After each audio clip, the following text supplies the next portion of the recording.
1, 2, 3!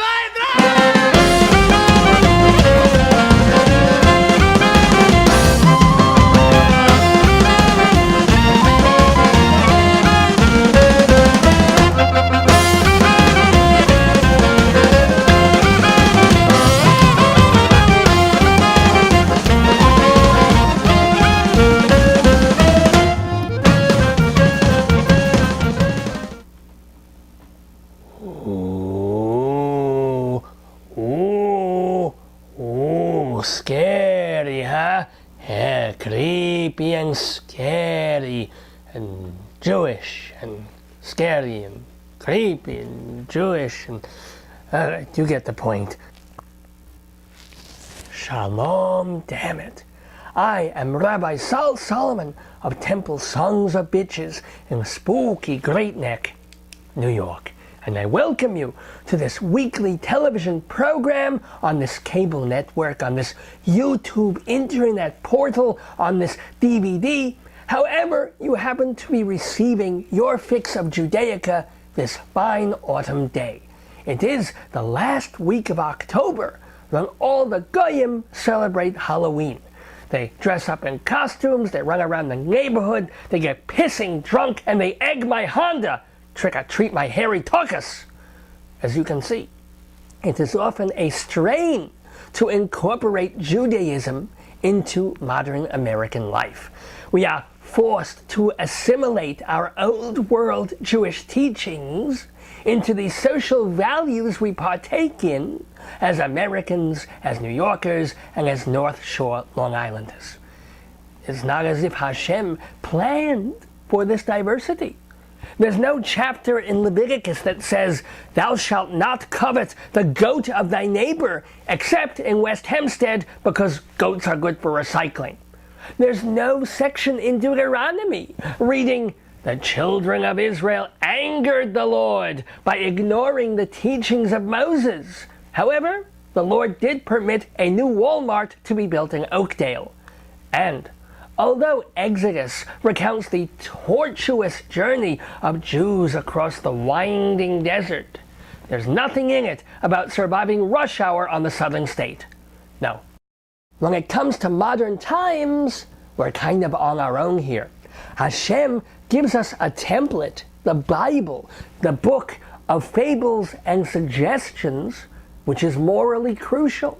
If you're trying to be a good Jew, not hurt anybody, follow the laws, have your teeth cleaned, the Torah is always the first place to look. But in practical terms, it's about as useful as kneecaps on a cow.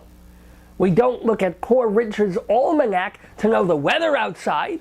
We look out the window, or we buy a Doppler 5000, whatever the hell that is. If we want to hear a cute story about the weather, then Ben Franklin comes in handy. James Joyce's Ulysses is a great book about a Jew, no less. But I wouldn't use it as a rough guide to Dublin. Now it's the same thing with the teachings of the Tanakh. Teachings of the Tanakh. Genesis, Exodus, the Kings. These books are filled with meaningful stories and debatable history.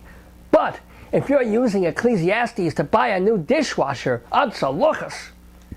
Our interaction with the outside world and other ethnicities, that can be a trial. Generally, we get along okay, working and living with the Goyim. They have their churches, we have our synagogues. They have lobster and shrimp and carne asado, we have brisket and melox. They don't bother us, hopefully, and we try not to be noticed by them. But a few times a year, it's not so easy to be separate but equal but separate. Christmas is the worst. We live, thank God, in a non-denominational, fiercely secular, all-inclusive country. Except in December. Then, everywhere you look, it's Christmas trees and ivy and holly. Not holly, that would be alright, that would be delicious. But holly and shepherds and creches and klaxes and chochas And we are confronted with this idolatry everywhere we go. Walk into a Rite Aid, Nat King Cole is singing about his chestnuts. Drive down the street, every light pole has a Star of Bethlehem on it.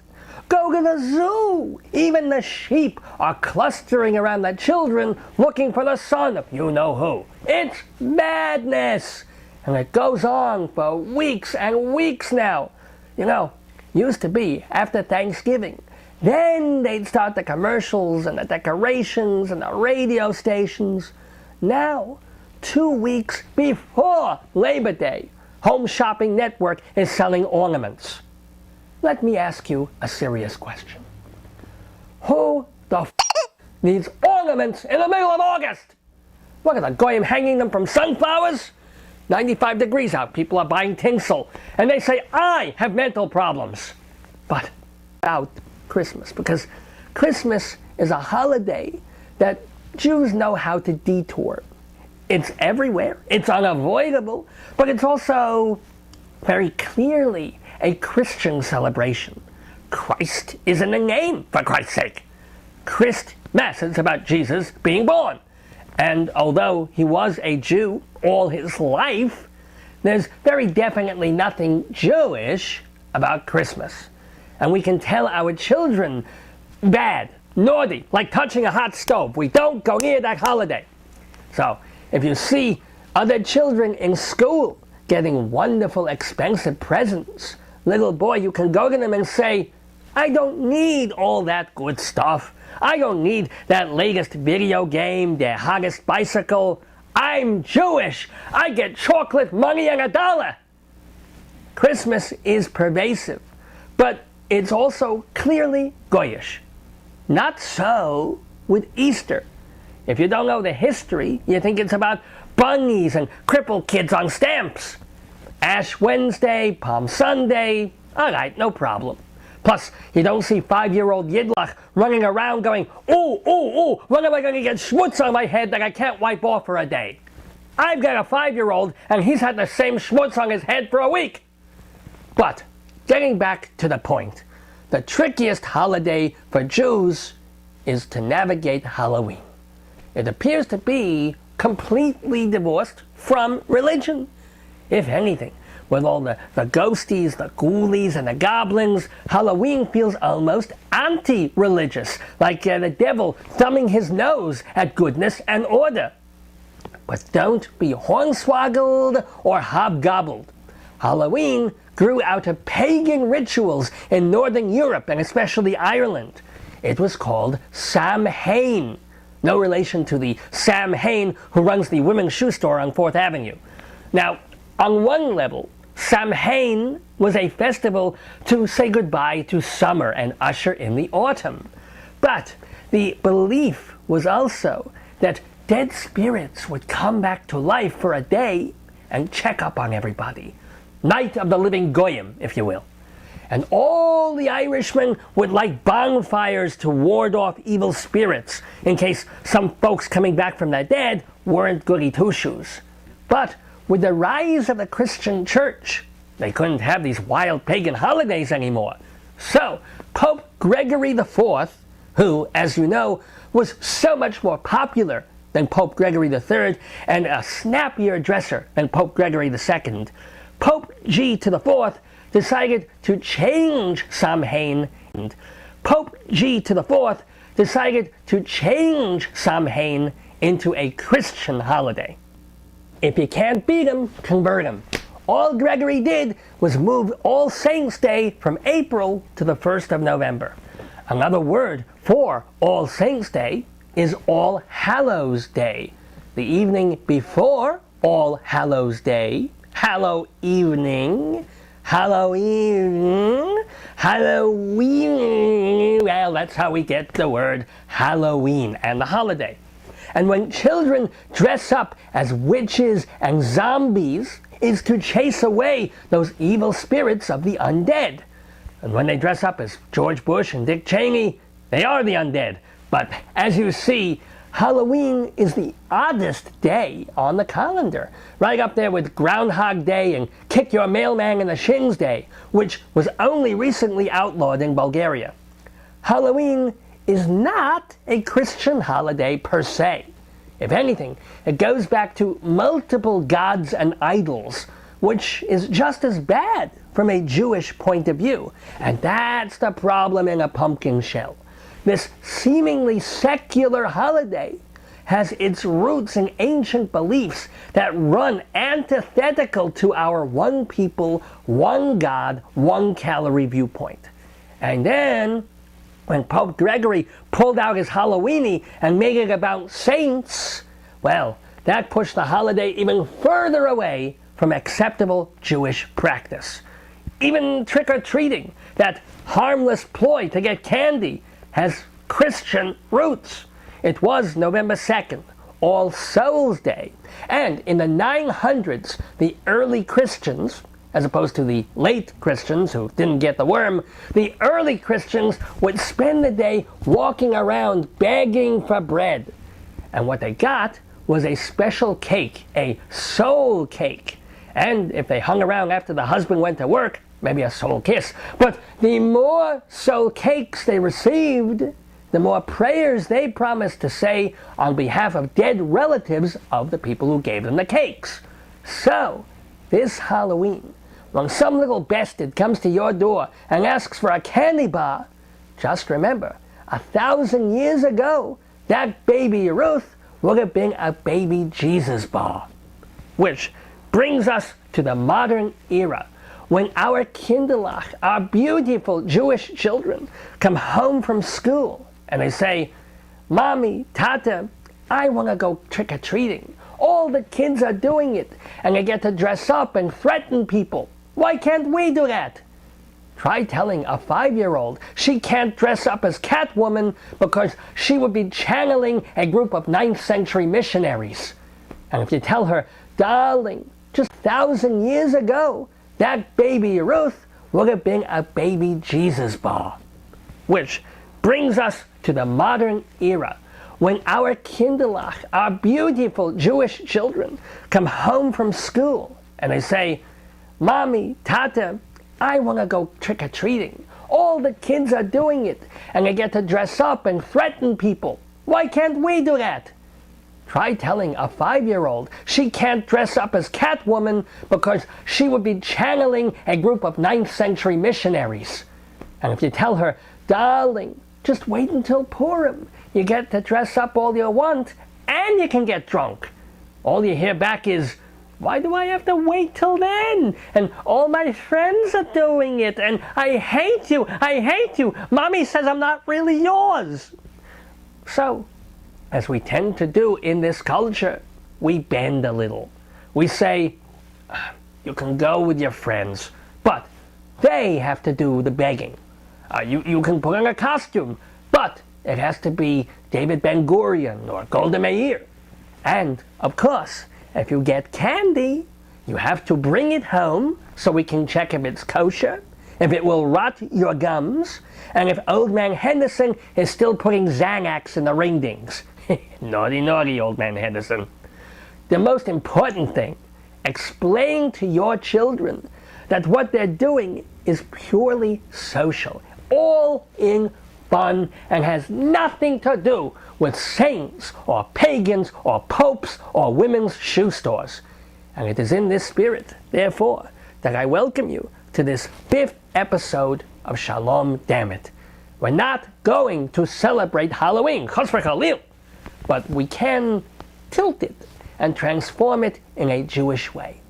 Or put differently, we can turn treif into glot. So, turn down your lights, put on your hockey masks, and get ready for the terrifying 5th episode of Shalom Dammit. Ooh. Ooh. Boo! Damn it.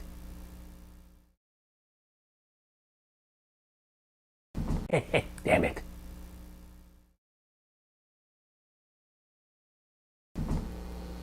Shalom again, everybody, and welcome to the arts and crafts portion of this program. You know, it's an old cliche and a lie that Jews can't make things with their hands. Every time I hear that, every time someone tells me a Jew can't do something with his hands, I say, oh really? But seriously, one of the activities identified with Halloween that seems to bring families together is the carving of the pumpkin, the jack-o'-lantern. Now, this is not a Christian activity. In fact, it's based on Gaelic folklore about a drunken Irishman, I know, redundant, who keeps tricking the devil to stay alive and keep out of hell. When Jack the blacksmith finally dies, he can't go to heaven because he sinned. He can't go to hell because he tricked Satan into promising his soul would never be damned. He does get the devil to give him a burning ember to light his way in the darkness. He sticks the ember inside a turnip. I'm not making this stuff up. Somebody else made this stuff up. Jack the drunk sticks the glowing ember inside the turnip, and he uses it as a makeshift lantern as he wanders the netherworld for all eternity. Hence, we get the Jack of the Lantern, and the idea of carving up a perfectly good vegetable to use as a lamp. Well, pumpkins give you a lot more leeway for carving than turnips, especially if you're going to stick a candle in it. If you want to make a flashlight from a turnip, that's something else. You put 2 AA batteries in it, you're all set. In fact, my dear wife Miriam Libby keeps a plastic turnip in her nightstand, which she says is just in case we have a blackout. I've never seen it light up, but I know it works because sometimes I hear it buzzing when she's upstairs watching TV. She must use it to find the remote or something.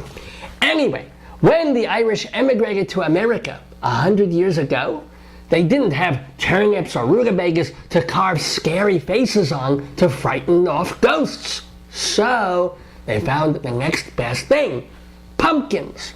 And pumpkins have been the carving standard ever since.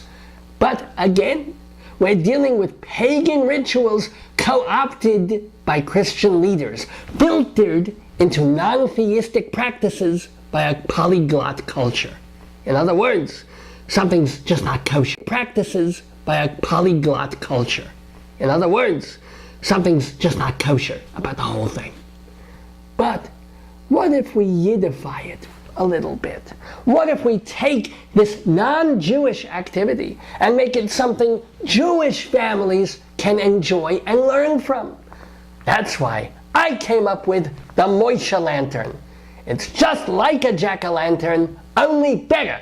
And all you need it to do it are items found around any kosher home. A good sharp knife, a magic marker, a candle, a match, and a container to hold the mess. If you don't have a bedpan, a plastic Tupperware thing will do just as well. And most importantly, instead of a pumpkin, we make our Moshe Lantern from that wonderful Sukkot fruit, the etrog. It's a beautiful yellow citron, much like a lemon, but a tougher skin and a more outgoing personality. And the lovely thing is that on Sukkot, which was a few weeks ago, you can only use etrogs that are perfect from head to tip. Now, for Shmuloween, is my word for it, on Shmuloween, we have no such restrictions. Any old crappy etrog will do, like this one. And just as with pumpkins, we're going to make a face in the etrog. So, we have to take a knife and hollow out the top. Make a circle, being careful not to stab the bottom of the fruit or else it will leak. And there are few things sadder in this world than a leaky etrog. I hope you never have to experience that for yourself. Now, let us make a cutting.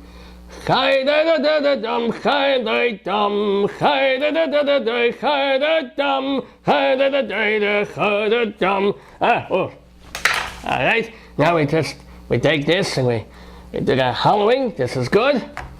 Maybe we need to hollow out a little bit more here. Watch the fingers, don't wanna hurt ourselves cause we're Jewish. If we bleed it's gonna be bad, so gotta be careful cutting the etrog. Almost done here, round and round. Etrog with its etrog sound. Oh, it gets a little messy. This is true, now we hollow it out, and then, we've done the etrog lobotomy, as it were. We need to squeeze out the juice and the yolk. We're gonna give it a good squeeze. And what's great about this is that for hours, your hands smell etroggy fresh. Keep squeezing. And what you do is you scoop out the fruity innards if you need to. And if you're wondering, what can I do with the juice that comes out of the citrus? The answer is, you can add sugar, a little water, and make some etrog-aid.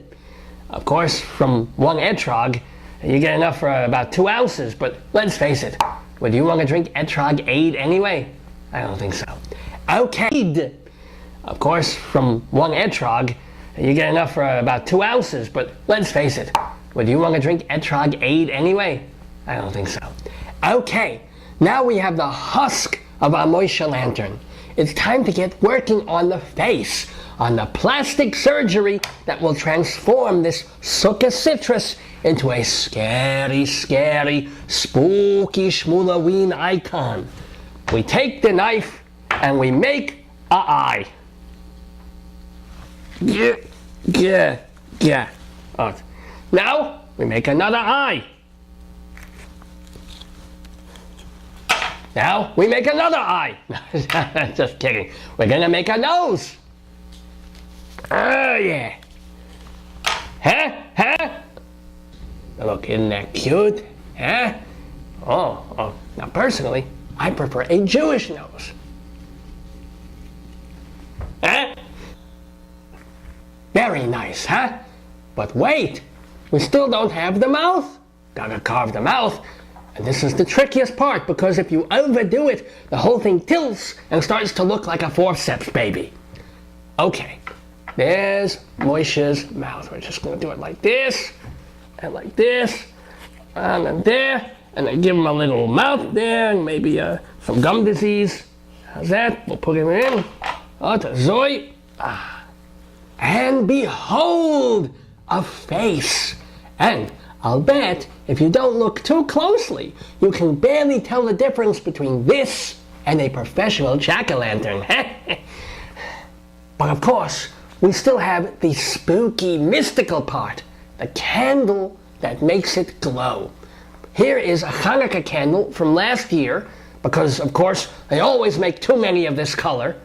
We're gonna light it now. You can use a match, but I prefer using a butane barbecue starter, which is also safest for children under 3. There we go. Oh, isn't that beautiful? And we also want to tickle the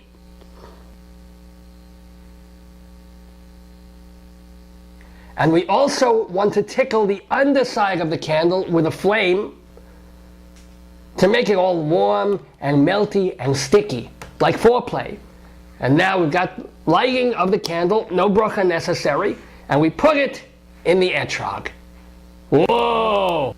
Behold, the eerie glow of the moisture lantern, warding off eerie spirits and welcoming Hashem into our home. Fun stuff, eh?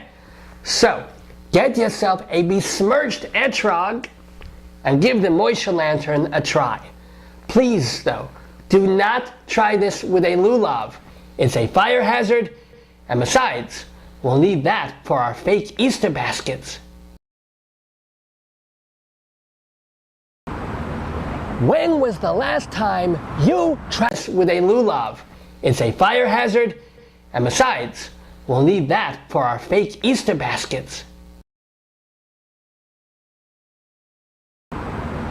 When was the last time you traveled to Israel? That's too long! What the hell is wrong with you? You call yourself a Jew?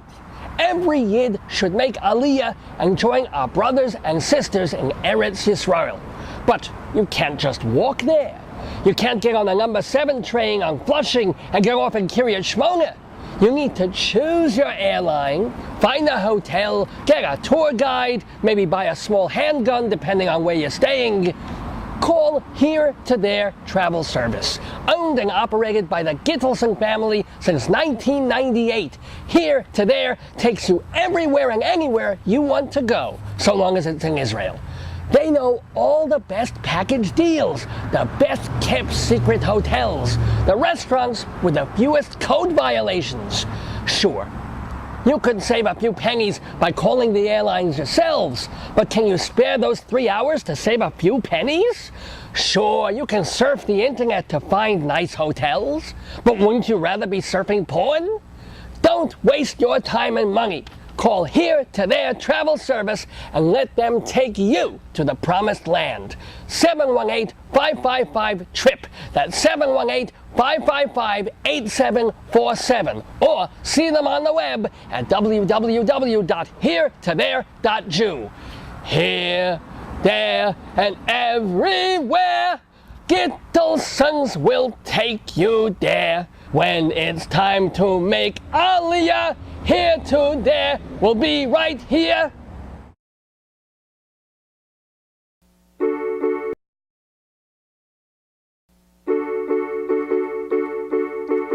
Sitting in the doctor's office one day, waiting for my hacking cough to go away. The guy to my right looked pale and unclean, and also kinda weird if you know what I mean. He filled out the forms and he gritted his teeth, squirmed in his chair like there were snakes underneath. He pulled off his shirt as he screamed for the nurse. His chest looked awful, but his pipik looked worse. He had a rash. He had a fungal rash. I really wanted to dash an ugly rash. Oh, how his teeth did gnash amongst a rash. On his chest and his ass, he begged the physician, please make the itching stop. He clawed at his chest and his pustules popped. Fluid went flying all white, brown, and green. I hid myself behind the People magazine, 'cause he had sores. He had open sores, running sores. Hot pus oozed from his pores, throbbing pores. I think he pooped his drawers on the floor. But wait, there's more. The doctor tried Keflex and Cithro and soap, but none of them worked. There was really no hope. The waiting room carpet was sticky with ooze. He reached for my hand and said, bury me with Jews. But this gave the doctor a brilliant cure. He sent the nurse running to the deli next door. In just a few minutes, he was healthy as a horse. What did they give him? Chicken soup, of course. They gave him soup. They gave him chicken soup, hot chicken soup. He drank in one big schloop, then he pooped. Yes, once again he pooped. It was the soup. It was the chicken soup. Oh, look at my chaya. With extra luction. Still have the cough though. I really should change doctors.